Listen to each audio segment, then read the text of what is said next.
नमस्कार, मैं हूं सुरक्षा। आप देख रहे हैं जननायक। भारतीय जनता पार्टी के नेताओं का कहना है कि उनका लक्ष्य 2023 में राजस्थान की गद्दी को हासिल करना है। बस जैसे महाभारत काल में अर्जुन को चिड़िया की आंख दिखाई दे रही थी, वैसे ही उन्हें 2 साल बाद होने वाले चुनाव की सत्ता दिख रही है। भाजपा के प्रदेश अध्यक्ष के इस बयान से लोगों को भी समझ आ जाएगा कि राजस्थान की गहलोत सरकार मनमानी आखिर कैसे कर पा रही है, क्यों विपक्ष जनता की समस्याओं पर नहीं अपने एजेंडे पर चल रहा है। भाजपा के प्रदेश अध्यक्ष सतीश पूनिया आज कोटा में थे। यहाँ आए थे, लाजिमी है पत्रकारों से भी बात करनी ही थी। इन दिनों आप देख ही रहे हैं, कांग्रेस और भाजपा दोनों ही गुटबाजी से परेशान है।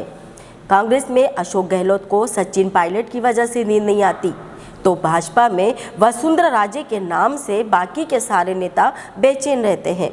हमने उनसे पूछा कि कांग्रेस की गुटबाजी पर कुछ तो कहिए हुजूर, तो यह जवाब मिला।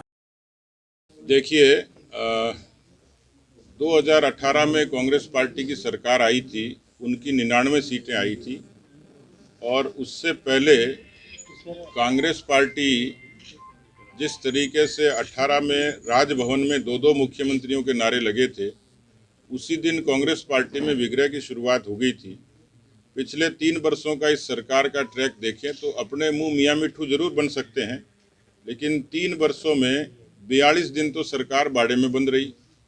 और यहाँ राजस्थान की कहने को तो वो कह सकते हैं कि हमारा घर का झगड़ा है, लेकिन घर के झगड़े का असर राजस्थान की गवर्नेंस पर पड़ा, राजस्थान के शासन पर पड़ा। यही कारण है कि पंचायती राज के चुनाव 3 साल तक लगातार चल रहे हैं। पंचायती राज संस्थाओं को पंगु किया।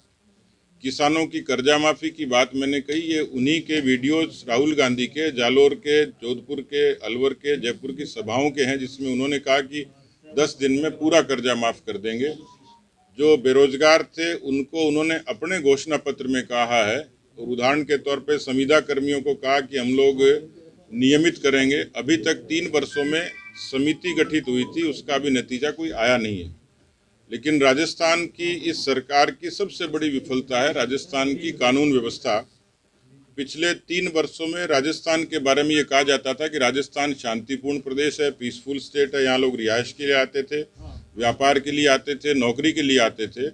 लेकिन नेशनल क्राइम रिकॉर्ड ब्यूरो की साइट पे जाके देखेंगे तो अलग अलग मदों में सर्वाधिक अपराध जो घटित हुए वो राजस्थान में हुए। राजस्थान अब अपराधों की राजधानी हो गया।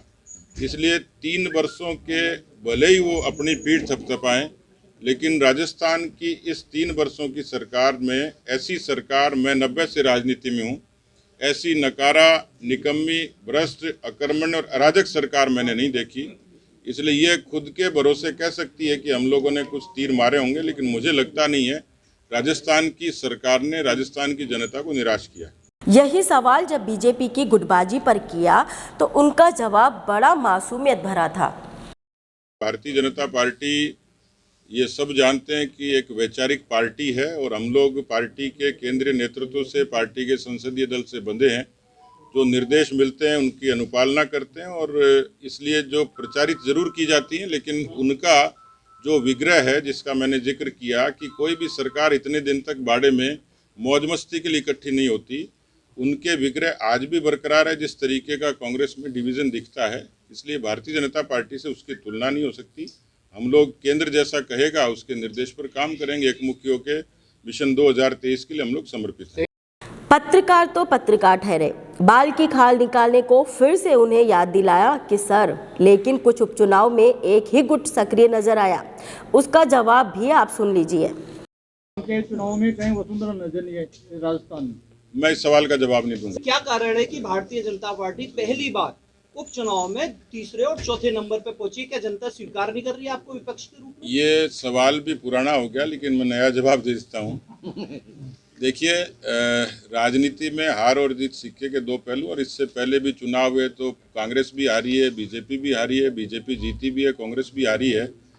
ये मैं मानता हूँ कि उन दोनों चुनाव में नीतिगत रूप से और हमारे आकलन में कहीं न कोई कमी रही है। उस कमी को हम सुधार करेंगे।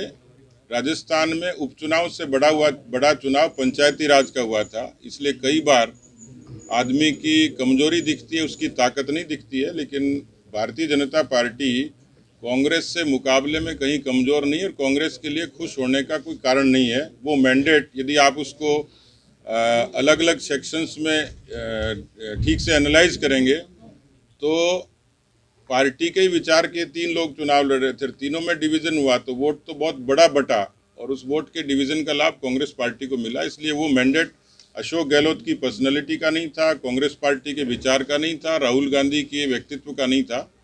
वो सरकमस्टेंशियल था, परिस्थितिजन्य था और तात्कालिक मुद्दों के आधार पर था और वहाँ के सियासी समीकरण के आधार पर था। ये मैं मानता हूँ कि हमारे आकलन में कहीं ना कहीं त्रुटि हुई, हमने उससे सबक लिए, सीख लिए। इसके बाद उन्होंने राजस्थान की सरकार की विफलताएं भी गिनाई, लेकिन सवाल यह कि राजस्थान सरकार की इतनी मनमानी करने की छूट दी किसने? क्यों भाजपा ने गहलोत सरकार के पैर में बेड़ियां नहीं डाली? खैर, आप तो सुनिए। देश में महंगाई की जनक ही कांग्रेस पार्टी है। 2 पक्षों पर अक्सर बात होती है डीजल और पेट्रोल की, और डीजल और पेट्रोल पे केंद्र की सरकार ने एक्साइज ड्यूटी कम करके हिंदुस्तान के अनेक राज्यों के लोगों को राहत दी है। पड़ोसी हरियाणा की सरकार, मध्य प्रदेश की सरकार, गुजरात की सरकार ने वैट में कमी करके अपने उपभोक्ताओं को राहत दी है।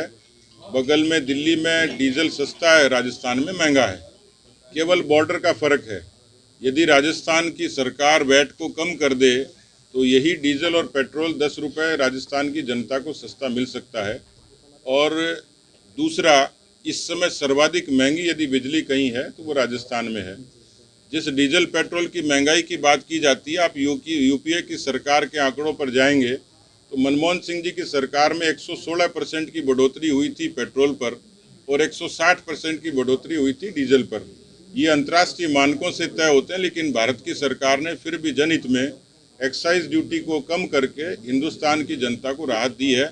मुझे लगता है कि महंगाई का सवाल खड़ा करने से पहले कांग्रेस पार्टी को वैट कम करना चाहिए और बिजली की दरें कम करनी चाहिए। मीडिया ने सतीश पूनिया से पूछा कि राहुल गांधी ने कहा था कि प्रधानमंत्री नरेंद्र मोदी अडानी और अंबानी को फायदा पहुंचाने की बात कहते हैं, लेकिन राजस्थान सरकार ने ही 16,000 एकड़ जमीन अडानी को देने की तैयारी की है। इसके जवाब में पूनिया ने कहा कि कांग्रेस पार्टी की कथनी और करनी में काफ़ी अंतर है।